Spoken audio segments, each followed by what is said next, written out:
Le collège Calvin, un gymnase élégant au cœur de la vieille ville de Genève. Depuis la rentrée, personne n'échappe au bal masqué. Bonjour, bonjour, entrez. Les mains, s'il vous plaît. Merci, bonjour. Bienvenue, bonjour. Alors, bonjour à tous, bienvenue au cours de français. J'aimerais revenir un tout petit peu sur ce qu'on a fait au dernier cours. Vous vous rappelez, qu'est-ce qu'on a dit sur les Celtes? Et qu'ils avaient fait plein de petites colonies. Est-ce que vous pourrez parler un tout petit peu plus fort, s'il vous plaît? Dont on a encore des mots qui existaient, des mots celtes qui existent encore aujourd'hui. C'est un peu du respect de porter un masque. C'est un peu un respect pour les autres. C'est un peu une responsabilité collective. Parce que quand on porte un masque, c'est pas que pour nous-mêmes, c'est aussi pour protéger les autres, par exemple les vieux. Et Au début, c'était dur. Maintenant, on commence un tout petit peu à s'habituer. Et ça devient presque un réflexe. Moi, dès que je rentre dans le bâtiment, tout de suite, je mets mon masque. J'y pense presque plus. Alors, je pense que ça protège vraiment si on nous dit d'en porter tout le temps, parce que ça serait illogique sinon. Mais tout le monde dit que les masques en papier, globalement, ça protège quand même mieux. Mais j'espère pas que ça durera toute l'année. Oui. Mais est-ce qu'ils vont aussi imposer leurs croyances et leur religion et tout ça? Alors, bien entendu, oui. On a quand même quelques difficultés à comprendre nos élèves. On a aussi des difficultés à se faire comprendre d'une manière générale par nos élèves. Ça, c'est quelque chose qui peut poser problème. Il est aussi difficile de les reconnaître. Il est vrai que pouvoir continuer à enseigner en classe, masqué, certes, mais en classe et tous en classe, c'est quelque chose qui me paraît précieux. Moi, je pense qu'on va le garder longtemps, mais ça embête tout le monde. Enfin, ça nous embête un peu de le garder, quoi. Mais tant que c'est c'est plus pour les autres qu'on le met que pour nous-mêmes. Enfin, moi, personnellement, c'est ça. Je le mets parce que je sais que j'ai pas envie de contaminer d'autres personnes, quoi. Le port du masque est désormais obligatoire dans toutes les classes romandes dès l'âge de 15 ans. Et dans les transports publics dans toute la Suisse depuis le 6 juillet. Alors est-il notre avenir et pas seulement à court terme? Le masque peut être un peu utilisé comme le préservatif au temps du sida. Vous savez, au temps du sida, on n'avait pas démontré de façon très scientifique l'efficacité du préservatif contre le virus VIH. Et pourtant, il a été très rapidement promu par les autorités de santé publique et par les experts. Et il a été très utilisé, et heureusement, parce que tant que nous n'avions pas de traitement efficace, et on n'a toujours pas de vaccin, eh bien, le préservatif s'est montré redoutablement efficace. Un samedi matin dans les rues commerçantes de Genève. Nous effectuons un rapide coup de sonde pour entendre ce que les gens ont à dire du seul préservatif disponible à ce jour contre le Covid-19. Bonjour monsieur, je voulais vous poser une question. Bonjour monsieur, est-ce que je peux vous poser une question? Non, merci. Ah, ça tombe bien, je voulais vous poser une question. Est-ce que vous mettez le masque dehors? Dehors, non. Dans la rue, moi, je pense qu'il n'y aurait pas besoin. Comme vous dites, un choix individuel, c'est dans les endroits fermés qu'il faudrait porter le masque. I think it's very hard to wear it anyway, so I'm happy that I don't have to wear it outside. Vous le portez tout le temps? Oui, Dehors, dedans? tout le temps. Pourquoi? Parce que ça fait un style. Hein? Ça fait un style. Ça fait un style. Ah, c'est uniquement une question de look. Et pour aussi le virus aussi. Ah, aussi quand même un petit oui. peu. Masque ou non, c'est d'abord un choix politique. Si en Suisse il n'est de rigueur qu'à l'intérieur et encore pas partout, à l'extérieur il est quasiment absent sur les visages. Mais il n'y a pas besoin d'aller bien loin pour se trouver en terrain masqué. À Lyon par exemple, où le virus galope depuis la fin de l'été, il n'est plus question de sortir à découvert. On aimerait vous poser une petite question sur le masque. Commencez par cette chaleur. Écoutez, c'est un peu plus dur de respirer et tout ça. Genre avec ces chaleurs, on transpire un peu plus, mais globalement, ça passe. Hein, on fait avec et puis on vit avec, quoi. Ça permet de diminuer la contamination. En tout cas, là, actuellement, c'est en train de remonter en flèche. Donc je pense que c'est une bonne chose que tout le monde fasse attention. Le masque, c'est pour votre copine ou pas pour vous? C'est parce que j'étais en train de boire de l'eau. Ah bah voilà une réponse bien développée. Non, allez-y, répondez, dites-nous ce que vous voulez. Oui, Qu'est-ce qui vous passe par la tête si je vous parle de masque? Oui, c'est utile, mais je pense que personne ne le change toutes les 4 heures. Sincèrement, s'il n'y avait pas les amendes, moi je le mettrais pas. Printemps 2020, la Suisse souffre d'une pénurie de masques. Rares, chers, bloqués à la frontière, le marché est hyper tendu. Aujourd'hui, les importations sont plus faciles et la production se développe au niveau local, dans des entreprises actives d'ordinaire dans le coton ou même la machine-outil. Rappelez-vous, c'était en mars, la pénurie, la panique. Pas de masques en Europe, des usines chinoises qui tournent à plein régime, des avions spéciaux qui débarquent leurs précieuses cargaisons sur les aéroports, comme ici à Genève-Cointrin en avril. Mais aujourd'hui, la fabrication de masques, c'est presque la seule industrie en croissance en Suisse. Nous sommes chez Wernli AG à Rotrist, dans le canton d'Argovie. Avant la crise sanitaire, cette usine fabriquait des sparadraps et des bandes de gaz. Nous avons 3 couches. D'abord, la couche extérieure du masque, verte. Vous avez là la bobine de polypropylène. Puis il y a la couche intérieure, sur le visage. Et entre les deux, au milieu, c'est la couche filtrante. Ici, les 3 couches de masque sont soudées par ultrasons. On intègre en même temps la barrette pour le nez. Et puis au bout, voilà les masques presque terminés qui sortent. Entre avril et la fin de l'été, l'entreprise est passée de 40 à 160 salariés. Elle a tout simplement quadruplé. Ici, on attache les élastiques pour les oreilles. Les masques sont terminés, ils sortent de la machine, 5 par 5. Quant au test de solidité, il se fait manuellement. 300 000 masques sortent de cette usine chaque jour. Fin octobre, quand toutes les machines chinoises seront installées, ce sera 3 fois plus. La principale raison pour laquelle on s'est lancé dans la fabrication, c'est pour sécuriser l'approvisionnement en Suisse. Parce que ça n'a pas toujours été le cas, rappelez-vous. Fin mars, les masques pour la Suisse ont été bloqués en Allemagne. Alors mon idée, c'était que les masques qu'on achète en Suisse puissent être aussi produits dans le pays. On vous a déjà accusé d'être un profiteur de crise? Oui, on pourrait le dire. Mais d'un autre côté, j'ai aussi eu le courage d'investir un gros montant, j'ai créé des places de travail. Alors, il faut bien que ça vaille le coup d'une manière ou d'une autre. Nous sommes 150 km plus loin, dans la campagne saint-galloise. La société Flava, d'habitude, c'est la Watt, celle des cotons démaquillants par exemple. Mais elle s'est mise d'un seul coup à fabriquer des masques destinés au personnel médical, modèle FFP2.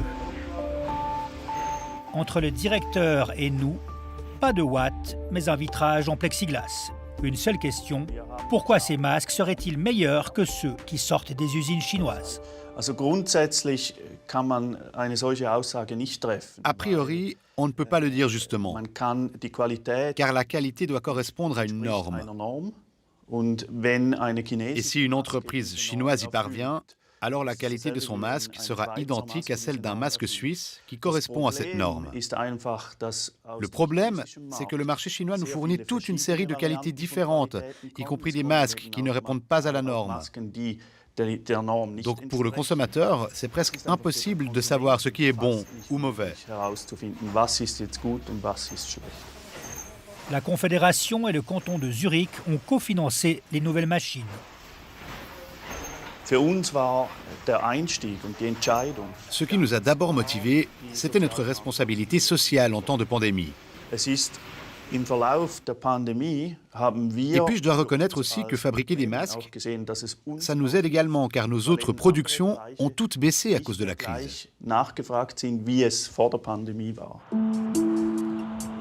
Notre voyage en Suisse dans le nouveau secteur qui fait fureur nous emmène à B, dans le Chablais vaudois. Ici, on fabrique en principe des machines d'automation et de robotique pour l'horlogerie. Mais comme il n'y a plus de commandes, on est passé à la fabrication de masques en tissu. Au mois d'avril, j'ai eu des contacts avec l'OFSP, avec l'EMPA, avec des départements de la santé. Et c'est vrai qu'on était totalement dans un vide au niveau normes. Il n'y avait rien de défini en Suisse. Donc on s'est davantage orienté et s'informer sur l'étranger, notamment en France, puisque l'Association française de normes, l'AFNOR, a rapidement édité une directive. Et on s'est inspiré de cette directive pour orienter notre projet. Les tissus et les matériaux d'insert viennent d'Espagne et de Portugal. Les élastiques viennent de France, le fil vient d'Autriche, donc on a un réseau de fournisseurs de proximité qui nous permet d'assurer aussi une traçabilité. On s'aperçoit aussi qu'il y a d'autres débouchés, il y a d'autres possibilités dans tout ce qui concerne le matériel de protection. Et il y a aussi des choses à faire, d'une part avec des produits locaux et d'autre part avec une approche un peu plus écologique, un peu plus rationnelle. Et c'est sûrement quelque chose, une diversification qu'on va poursuivre. Les protections en tissu sont lavables, réutilisables et ne mettent pas 500 ans à se dégrader dans la nature, comme ces masques en propylène, un dérivé du pétrole.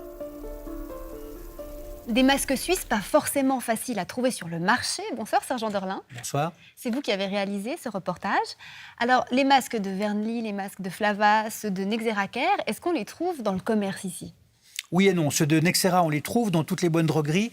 Les autres, on ne les trouve pas directement. Ils sont en fait surtout achetés par les grandes centrales d'achat du monde médical. Et ça va être livré à des hôpitaux, par exemple. Donc, sauf à attraper le Covid, ce qu'on souhaite à personne, vous n'allez pas trouver directement ces masques dans le commerce. Alors, si on regarde maintenant ceux qu'on trouve dans les magasins, dans les pharmacies ici, combien est-ce qu'ils coûtent ? Bon, le prix baisse depuis le début de la crise. Au début, on se souvient, au mois de mars, tout le monde en cherchait. On ne les avait pas, ils étaient à des prix prohibitifs. Aujourd'hui, en gros, un masque ordinaire, ça coûte 30 centimes.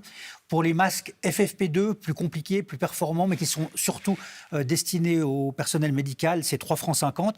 Quant aux masques au tissu, c'est entre 2 francs et 30 francs en fonction de la marque qui les fabrique. On voit aujourd'hui des marques de grande couture, de haute couture, qui mettent sur le marché des masques avec leur logo.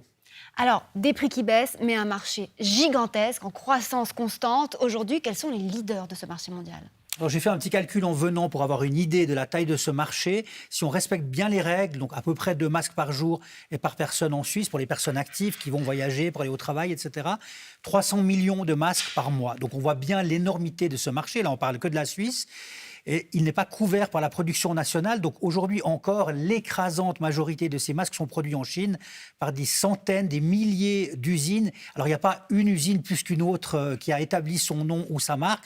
On est encore dans un marché qui se construit extrêmement opaque. Ouais, un marché qui reste un peu sauvage encore pour le moment. Merci beaucoup Serge. Merci. Et très bonne soirée à vous. Et dans quelques minutes, on vous présentera le résultat de notre test de masque de protection. Mais avant cela, que se passe-t-il avec nos gouttelettes et nos aérosols quand on porte un masque, justement ? Démonstration et explication. À quoi sert un masque ? D'abord à ça, à éviter que les miasmes qui sortent de la bouche d'une personne contaminée se dirigent directement vers son interlocuteur. En clair, ça sert à protéger l'autre. À ce stade, il convient peut-être de rappeler comment se transmet le coronavirus aux dernières connaissances. Il y a de plus en plus d'éléments pour dire qu'il y a 3 voies de transmission possibles. Une première voie, c'est ce qu'on appelle la voie aérosol. Vous savez, quand on parle, on émet des postillons qui sont de 2 types. Il y en a des assez lourds qui retombent au bout d'1 mètre, 1,50 m par terre ou sur les surfaces planes, sur vos smartphones, sur votre clavier d'ordinateur. Et puis, il y a des postillons qui sont cisaillés par les cordes vocales, c'est la plupart d'entre eux d'ailleurs, et qui flottent dans l'air un peu plus longtemps, plusieurs heures. On les appelle des aérosols. Quand vous chantez ou quand vous criez, vous produisez jusqu'à 50 fois plus de ces aérosols que quand vous parlez normalement. Mais quand vous respirez, vous produisez peut-être 10 fois moins d'aérosols que quand vous parlez, mais vous en produisez quand même. Et puis, la deuxième voie de transmission, c'est justement ces surfaces qui sont potentiellement contaminées par vos postillons et qui retombent.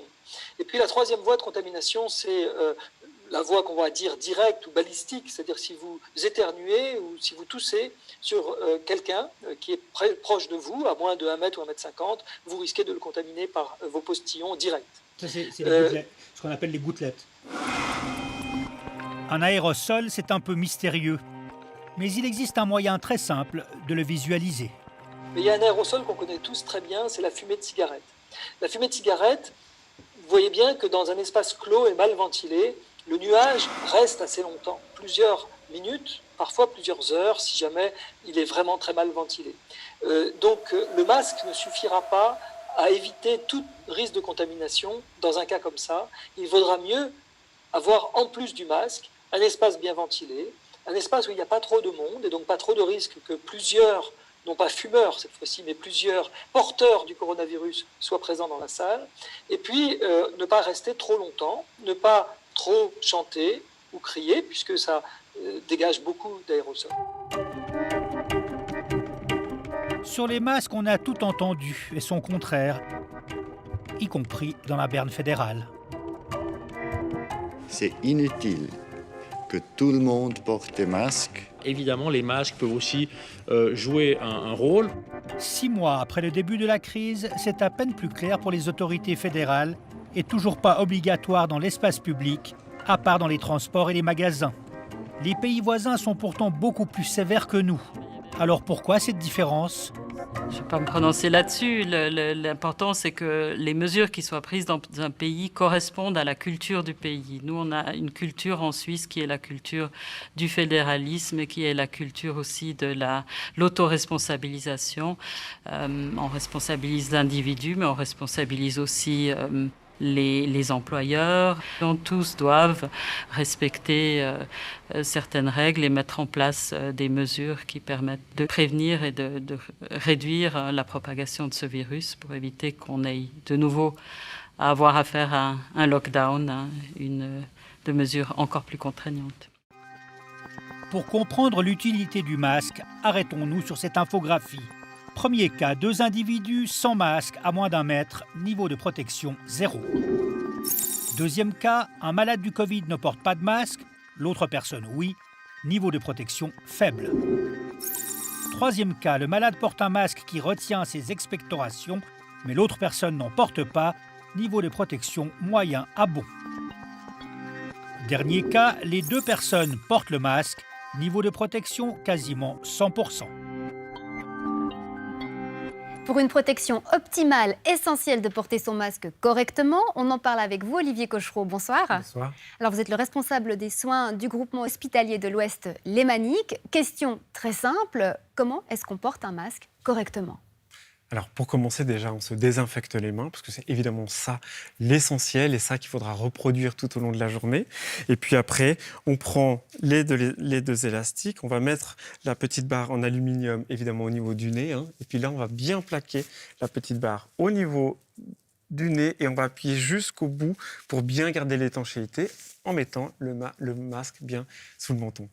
Autre étape cruciale, comment est-ce qu'on enlève correctement son masque et qu'est-ce qu'on fait avec si on ne peut pas le jeter tout de suite ? Voilà. Alors évidemment, quand on enlève son masque, on est censé le jeter après, mais ça, dans la réalité, c'est pas toujours facile. Donc on le reprend, on se désinfecte évidemment les mains, on reprend les élastiques et on peut le mettre. Moi, je le mets souvent dans une enveloppe ou dans un papier. Ça va permettre d'absorber un petit peu l'humidité parce que c'est ça l'essentiel si on veut que ce masque fonctionne. Et donc si on le met dans une enveloppe papier, par exemple, on peut le réutiliser après ? Exactement.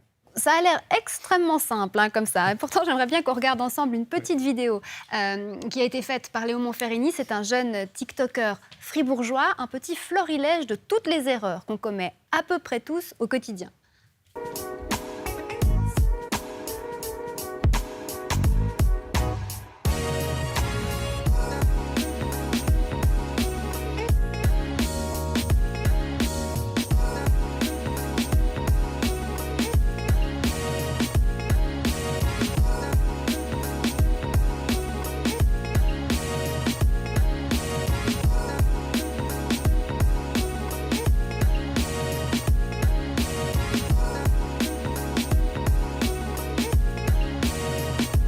Vous pouvez retrouver cette vidéo sur notre page Facebook.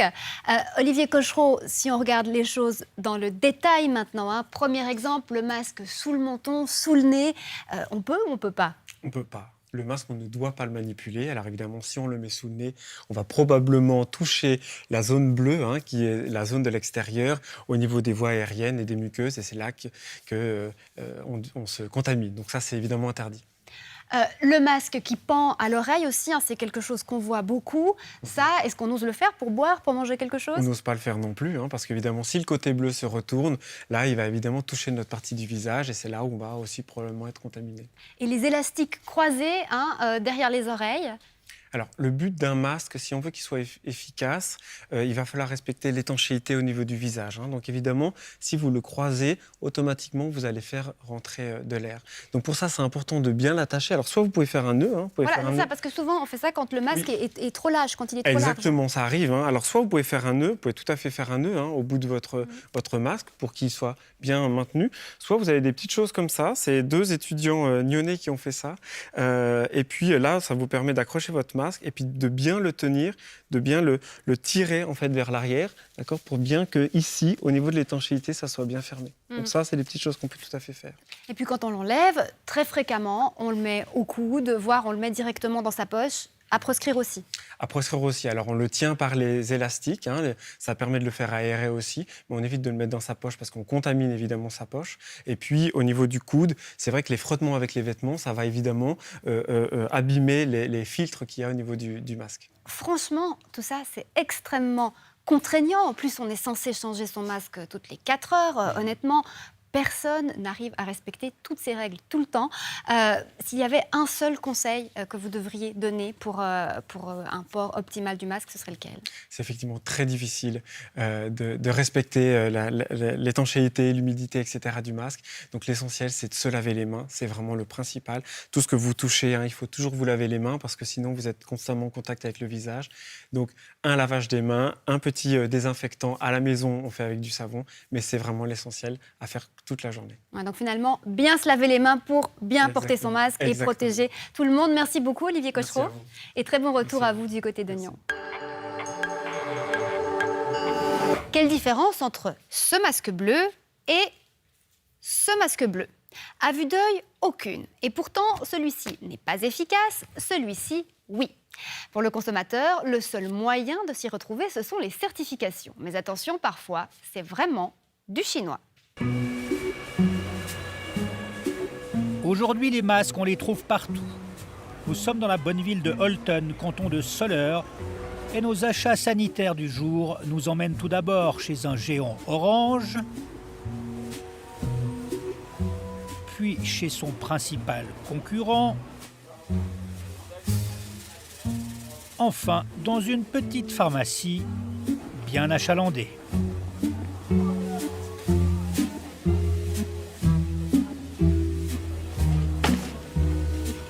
Alors, qu'est-ce qu'on a là-dedans?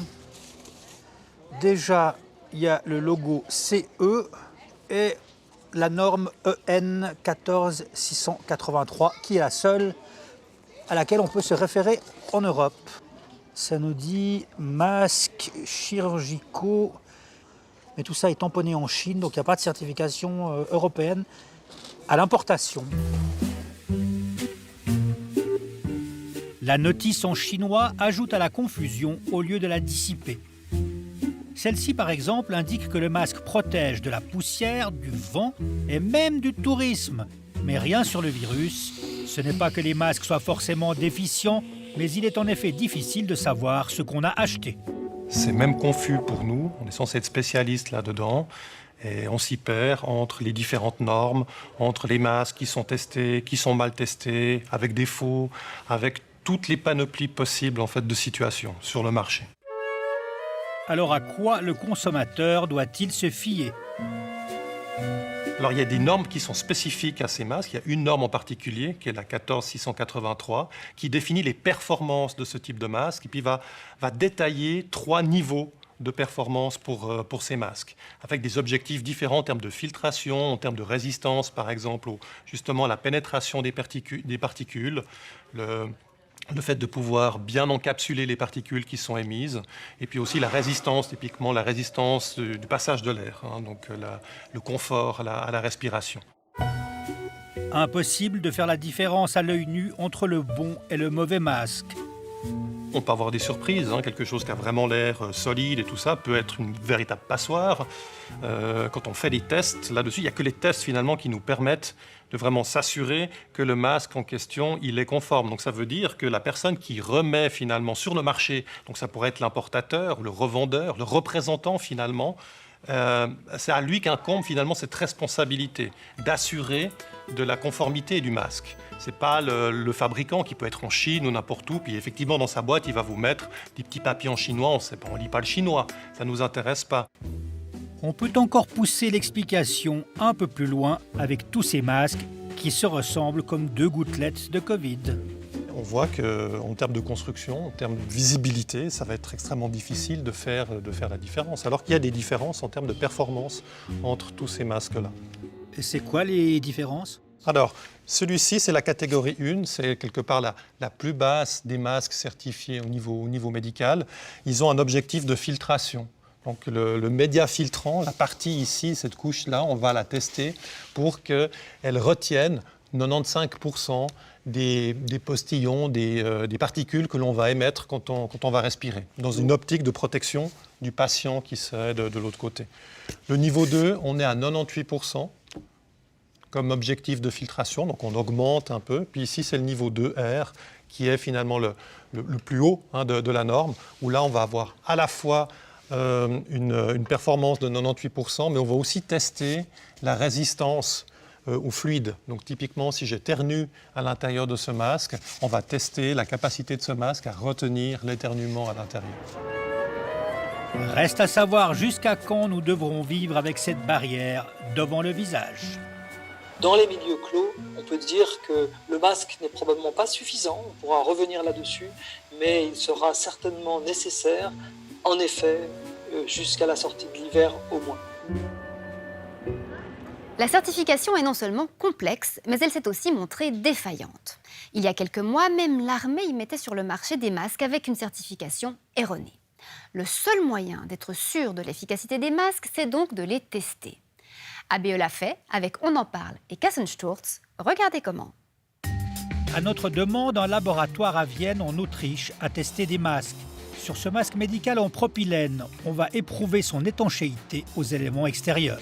Résultat, rien ne passe.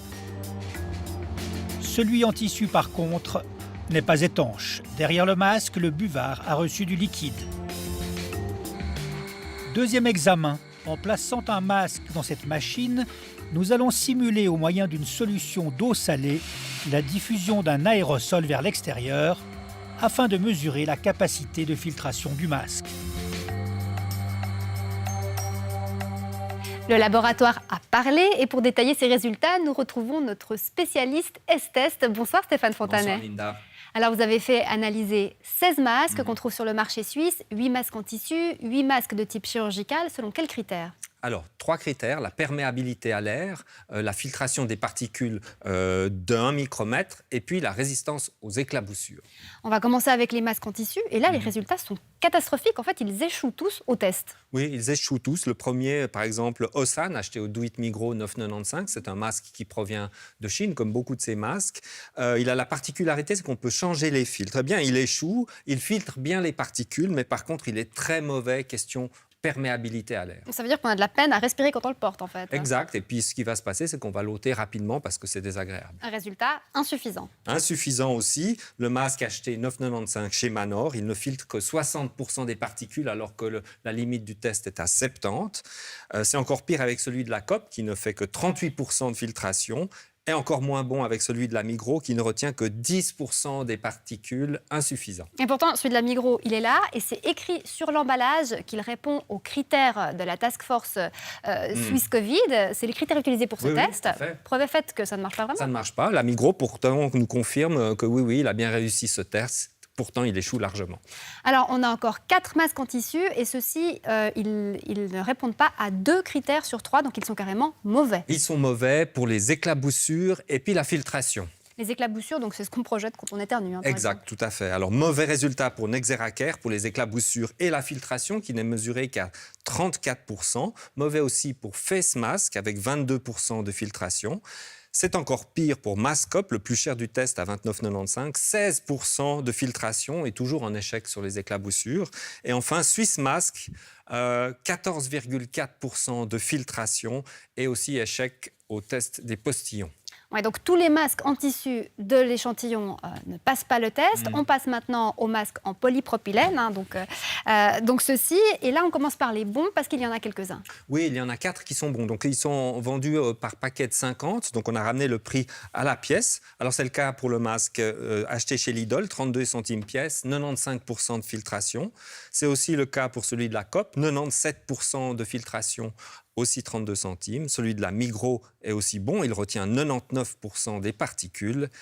Et c'est aussi bon pour le masque de chez Sunstore, le plus cher à 80 centimes pièce. Il filtre 96% des particules. Les 4 suivants, en revanche, échouent tous au niveau de la filtration. Oui, alors tout juste pour Veriplus avec un 69% au lieu de 70%. Ensuite, on a Aspop de chez Aldi qui ne retient que 53% des particules. Sondia, acheté chez Jumbo, on baisse là à 50%. Et puis les masques jetables chez Manor sont à 47% environ. Mais on parle quand même là de masques censés nous protéger contre un virus potentiellement mortel. Donc forcément, réaction très forte du côté des distributeurs. 2 masques ont déjà été retirés de la vente par certains distributeurs. Tout à fait. Aldi, avec son masque Aspop, le retire du marché. Et puis Nexera, vendu chez Sunstore, est aussi retiré provisoirement. On a vu la fabrication de ces masques par l'entreprise Nexera tout à l'heure dans notre reportage. Que dit l'entreprise ? Alors, l'entreprise nous dit que ces masques correspondent à une autre norme et qu'ils sont en train de développer un nouveau masque qui va correspondre à la nouvelle norme et qui sont en phase de certification. Phase de certification aussi pour Swiss Mask qui a aussi échoué à ce test. Et d'autres continueront en revanche à être vendus comme si de rien n'était. Tout à fait, c'est le cas chez Manor qui nous annonce que le modèle incriminé ne sera pas reconduit, mais entre-temps, il continue d'écouler le stock. Et puis les autres ?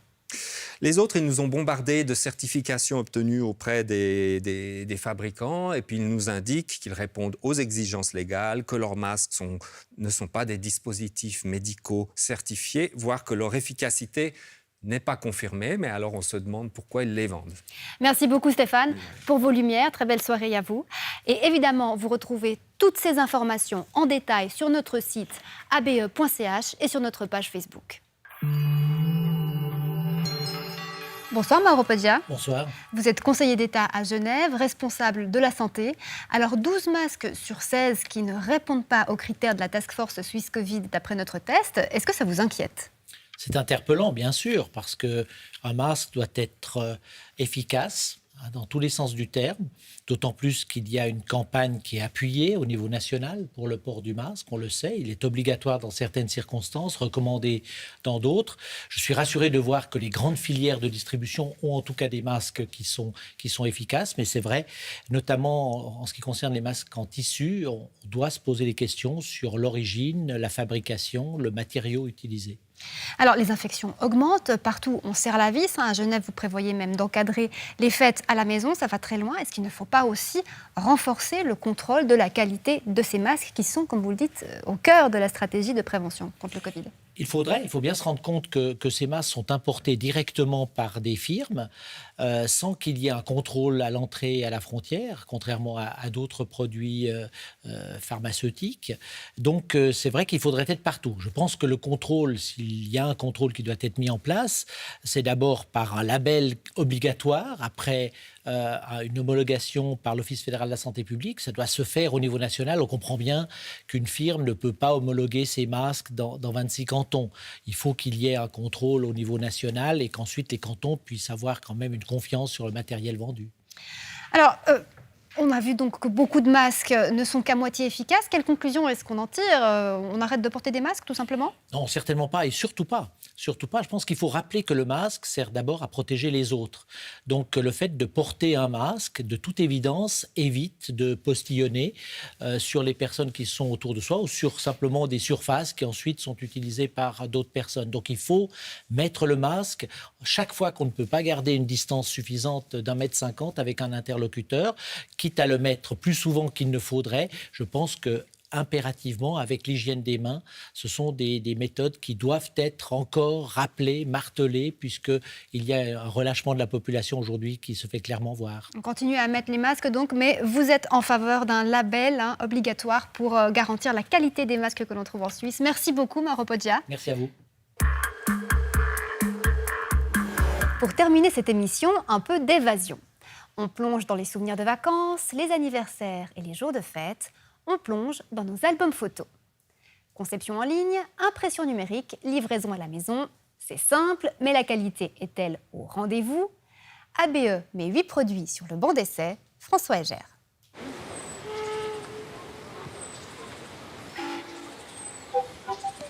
Delphine Rivier ne manquerait pour rien au monde son après-midi hebdomadaire avec son fils. Ce jour-là, Octave a invité une petite copine pour aller s'amuser au bord du lac. Ces moments précieux, elle aime les vivre, mais aussi les photographier pour en garder un souvenir et le partager avec ses proches. Ouais, vous êtes beaux les enfants, c'est super. Et mettez un peu le bras plus haut, c'est un peu comme si vous touchiez la fourchette, c'est super comme vous faites. Delphine n'est de loin pas la seule à avoir ce réflexe. Ces photos viennent compléter le nombre phénoménal de clichés réalisés chaque jour aux 4 coins de la planète. En 2017, selon le site Statista, ce sont plus de 1200 milliards de photos qui ont été prises partout dans le monde. Les 85% réalisées avec nos téléphones portables. Allez, viens Lou, on va regarder les photos de cet après-midi. Regarde. Une fois les clichés pris et stockés dans notre téléphone, encore faut-il les transformer en albums. On pourrait presque les préparer, tu sais, pour le calendrier de Noël. Alors regarde, tu vois, tu peux choisir. Là aussi, l'arrivée du numérique est venue bouleverser le marché. Où tu veux en carré? En carré? C'est joli ça, t'as vu, il y a un bord blanc. Ce virage numérique, ce laboratoire basé à Kreuzlingen, dans le canton de Thurgovie, a vécu et réussi. Hannes Schwarz est aujourd'hui le directeur général d'Ifolor et le petit-fils du fondateur des lieux. C'est son grand-père qui a ouvert l'entreprise il y a près de 60 ans sous le nom de Photolabor Kreuzlingen. La fabrication des livres photos représente aujourd'hui environ la moitié du chiffre d'affaires d'Ifolor.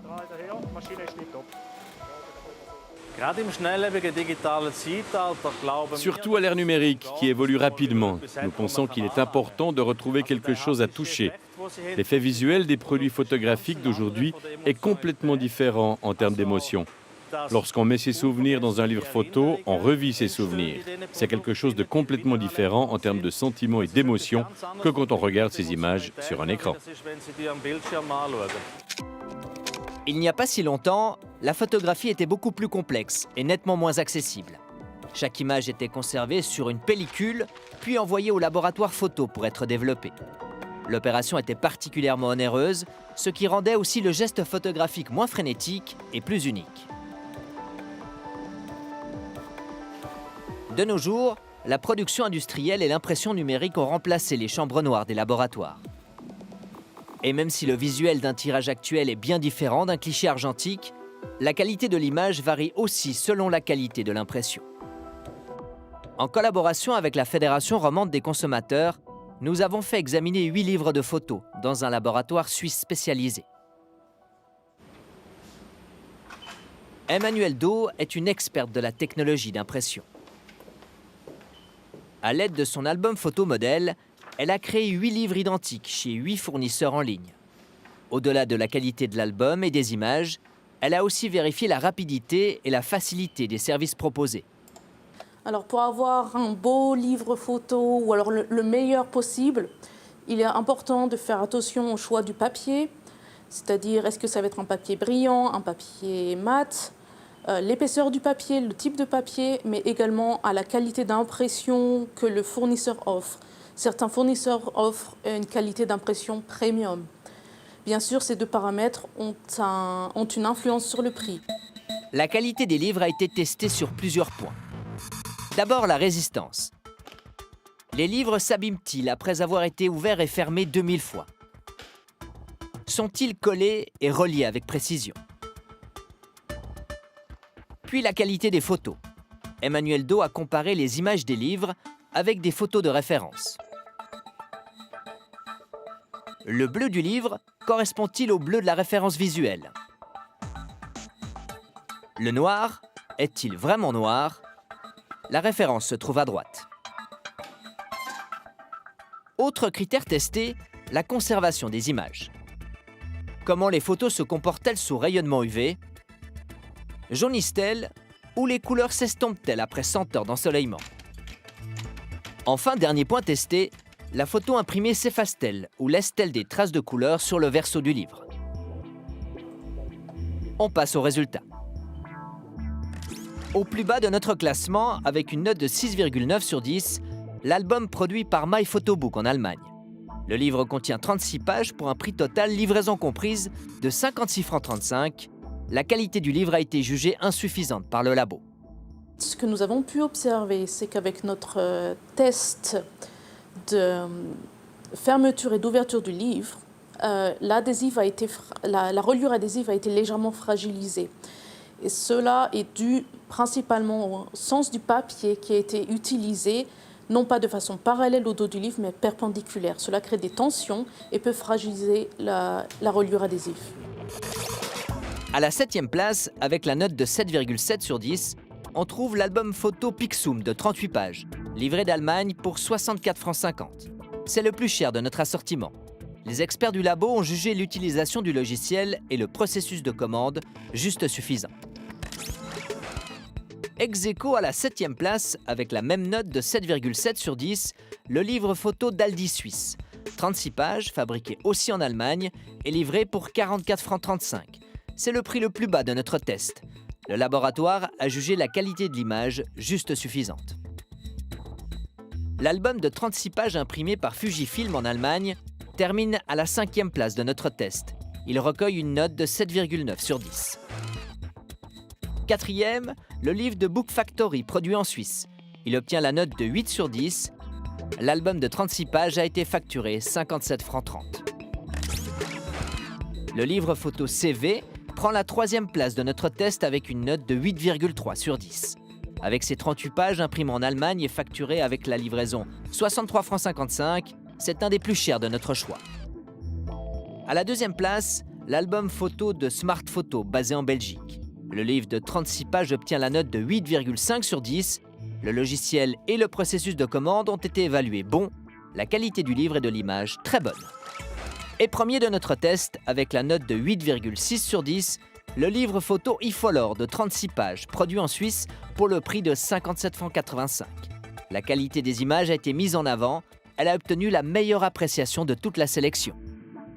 La qualité de l'image pour Ifolor a 3 points forts qui sont la reproduction des images, le rendu des couleurs et les contrastes. La qualité du livre et le processus de commande ont aussi été jugés très bons. Seul petit bémol, l'utilisation du logiciel qui a été jugée juste suffisante. Vous pouvez à présent faire votre choix en connaissance de cause. Reste encore une question importante. Une fois que vous avez fourni vos photos au laboratoire, peut-il les utiliser à des fins marketing? Les réponses de nos 8 fournisseurs divergent. 2 laboratoires refusent catégoriquement cette pratique. 3 fournisseurs laissent une porte ouverte, mais avec le consentement express du client. Et 3 laboratoires ne se sont pas exprimés sur cette question. Nous sommes donc allés voir un spécialiste de la protection des données pour avoir son avis. Lorsque vous allez commander vos photos en ligne, que vous allez vouloir vous en faire un album, ce qui va se passer, c'est que vous allez évidemment envoyer ces images et vos données personnelles également pour que le laboratoire puisse remplir sa partie du contrat. Tu vois, mais comment? Regarde, c'est presque fini. L'utilisation à des fins commerciales dans le but d'une autopromotion de la part du laboratoire, c'est quelque chose qui est totalement annexe. Dans ce cas-là, le laboratoire doit vraiment demander le consentement du client pour pouvoir faire ça. Le client doit pouvoir choisir les photos qu'il accepte de céder, en fait. Il va vraiment en céder l'usage. Donc, on ne va pas pouvoir mettre ça dans les conditions générales des laboratoires, par exemple. Vu que les conditions générales sont prévues pour être soit acceptées, soit refusées en bloc, ici, dès lors qu'on va demander quelque chose d'assez spécifique au client, on doit en fait en faire quelque sorte un contrat annexe. Aujourd'hui, le livre photo a largement trouvé sa place sur le marché. Et même si les données et l'impression sont numériques, les photos sont encore imprimées sur du papier glacé. Le livre, lui, est toujours emballé et envoyé dans des boîtes en carton pour protéger au mieux vos souvenirs les plus chers.